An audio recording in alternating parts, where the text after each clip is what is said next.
Hello my friends, I am Chef Julio with the Hometown Chef, and today we're gonna make another beautiful dish. This one is being requested for a while. It's a famous, popular dish that I have in my catering company, and people want to know how to make it. Okay, so we're gonna do it today. And it is roasted chicken with spinach and sun-dried tomato cream sauce. And I'm gonna put that over some creamy roasted garlic mashed potatoes, and I'm gonna also make some beautiful asparagus. Okay, so if you're ready, I am ready too, so let's do this.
All right, I hope you enjoy this beautiful plate that we created today.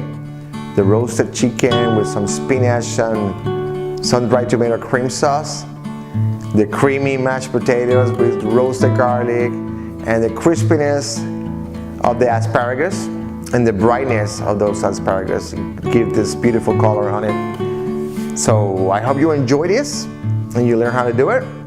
We're gonna be here next Thursday with a new video, a new recipe, a new amazing, beautiful, artistic dish, okay? And don't forget, go to your pantry and your fridge and look around, because there's always things to do in the kitchen and be creative with, okay? Don't forget about that. Don't forget to subscribe our channel and leave your comments. Those comments are important because I want to make videos that you are going to enjoy. And if you give me that hint and you help me to help you, we're going to be having fun in the kitchen. Okay? So I will see you next time with amazing more dishes, and have fun. Let's do this.